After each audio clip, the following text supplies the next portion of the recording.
El año 2023 termina marcado por la guerra entre Israel y Hamás. El conflicto se desencadenó tras un ataque de milicianos del grupo islamista palestino en territorio israelí el 7 de octubre.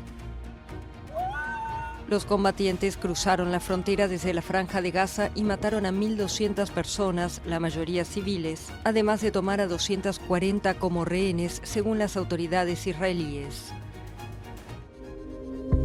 En reacción, Israel prometió aniquilar a Hamás y lanzó una ofensiva sobre la Franja de Gaza. En la primera semana de guerra cortó el suministro de agua, alimentos, medicinas y electricidad al territorio palestino, un asedio total criticado por ONGs de derechos humanos y la ONU. En medio de negociaciones internacionales, los primeros camiones con ayuda humanitaria tardaron 2 semanas en entrar al territorio. Tras 20 días de bombardeos diarios contra la franja que afectaron a escuelas, hospitales, mezquitas y campos de refugiados gestionados por la ONU, el ejército israelí inició una operación terrestre. Según Israel, los sótanos de mezquitas y hospitales serían puestos de mando del movimiento islamista. El 24 de noviembre se alcanzó una tregua temporal que terminó extendiéndose una semana y que permitió liberar a 80 rehenes israelíes a cambio de la excarcelación de 240 presos palestinos en Israel. Hamás también liberó a una veintena de extranjeros. Tras el fin de la tregua, Israel amplió su ofensiva en otras zonas de la Franja de Gaza, mientras siguen los llamados de la ONU a un alto el fuego, ante lo que califica de condiciones desesperadas en el territorio palestino. El Ministerio de Salud de Hamás contabilizó más de 17.000 muertos en Gaza en 2 meses de conflicto, el 70% mujeres y menores de 18 años. La ONU estimó que más de 2/3 de la población se vio obligada a abandonar sus hogares. La guerra provocó además hostilidades con otros grupos armados respaldados por Irán, como el Hezbollah libanés o los hutíes de Yemen, además de un recrudecimiento de la violencia en Cisjordania. En Ucrania, el conflicto con Rusia continuó. La contraofensiva de mediados de año fracasó ante la solidez de las líneas defensivas rusas. Y en Estados Unidos y Europa aumentaron los cuestionamientos a la ayuda militar y financiera a la antigua República Soviética. En junio, una breve crisis sacudió Moscú. El jefe de la milicia Wagner, Yevgeny Prigozhin, que había ganado protagonismo por su participación en la guerra de Ucrania, encabezó un motín contra el Ministerio de Defensa y el Estado Mayor del Ejército Regular. La rebelión duró apenas 24 horas y terminó con un acuerdo que preveía que Prigozhin se fuera para Bielorrusia. 2 meses después, Prigozhin murió junto a varios dirigentes del grupo Wagner en un accidente de avión en Rusia. Los países occidentales y Ucrania sospechan que el Kremlin está implicado. El gobierno ruso lo niega.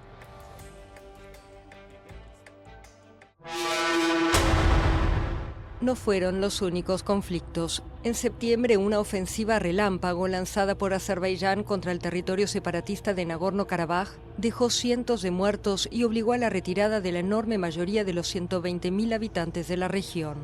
Los armenios que ocupaban el territorio anunciaron la disolución a partir del 1 de enero de 2024 de su república, proclamada hace 3 décadas.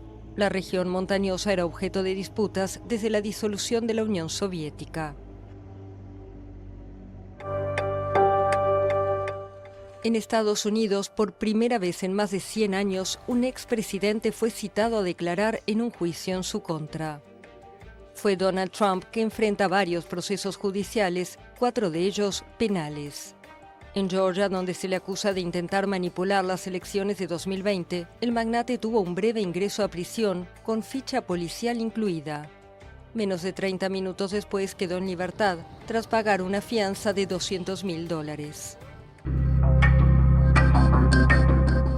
En ese mismo país, un incidente ocurrido en febrero provocó tensiones en las relaciones entre Pekín y Washington. Un globo chino viajó libremente por el espacio aéreo estadounidense, hasta que Washington ordenó derribarlo.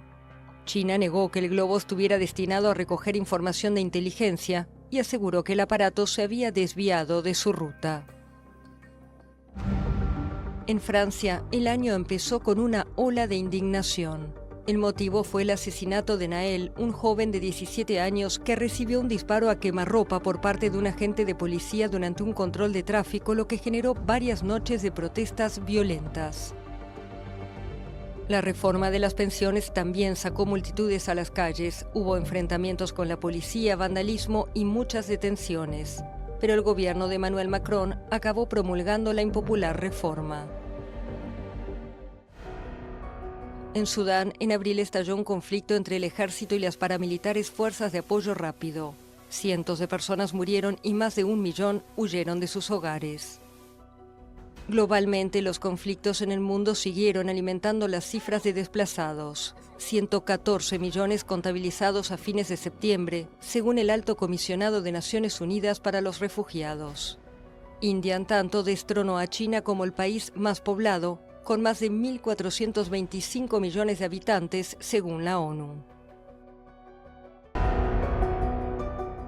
En 2023, la naturaleza no dio tregua. En febrero, un terremoto de magnitud 7.8, seguido horas después de otro sismo, causó una enorme tragedia en Turquía, 48.000 muertos y 105.000 heridos. El sismo destruyó o inutilizó más de 200.000 edificios en 11 de las 81 provincias turcas. El temblor también causó graves daños en Siria, donde las autoridades estimaron el número de muertos en casi 6.000. Entre tantas pérdidas, hubo algunos momentos de alegría, como el rescate de la pequeña Helen de 7 meses que fue encontrada con vida tras permanecer 68 horas enterrada. En septiembre también Marrakech, en Marruecos, se vio fuertemente sacudida por un temblor de magnitud estimada entre 6.8 y 7, el más fuerte jamás registrado en el país y que dejó casi 3.000 muertos y más de 5.600 heridos. La naturaleza también mostró su fuerza en Libia. La tormenta Daniel dejó casi 4.000 muertos y miles de desaparecidos. En Derna, la rotura de 2 presas generó una corriente similar a un tsunami, devastando barrios enteros. Las tormentas también azotaron otros países como India, Vietnam y Grecia, y en China y Hong Kong se registraron las lluvias más intensas de los últimos 140 años. Pero fue el calor registrado en la segunda mitad del año lo que llamó la atención de los expertos. De junio a noviembre el mundo batió récords mensuales de temperatura. Según el Observatorio Europeo Copernicus, 2023 debería ser el año más caluroso jamás registrado. Las altas temperaturas estuvieron acompañadas de sequías, incendios devastadores y huracanes. Canadá vivió este año una temporada de incendios forestales histórica, con más de 18 millones de hectáreas arrasadas. En Hawái, un incendio destruyó casi por completo la ciudad turística de Lahaina, en Maui, dejando casi 100 muertos. También Grecia se vio afectada por incendios forestales, entre ellos el mayor jamás registrado en la Unión Europea, en Ebros. Las llamas también devastaron otras zonas de la cuenca mediterránea como Argelia o la isla italiana de Sicilia. El secretario general de la ONU, Antonio Guterres, declaró que el colapso climático ya comenzó. En Reino Unido, 8 meses después de subir al trono, el rey Carlos III fue oficialmente coronado. El país se vistió de gala para una ceremonia con toda la pompa, con más de 2.000 invitados, procesiones por las calles de Londres y el tradicional saludo en el balcón del Palacio de Buckingham. En Italia también se reunieron multitudes, pero para una despedida. En enero el mundo dijo adiós al Papa emérito Benedicto XVI, el primero en dimitir en más de 600 años. A su vez, la salud del Papa Francisco generó preocupación. A lo largo del año el pontífice fue hospitalizado en más de una oportunidad por distintos problemas de salud. Eso no impidió que el Papa argentino siguiera viajando, en un año en el que visitó la República Democrática del Congo, Sudán del Sur y Mongolia. La mia salute va bene.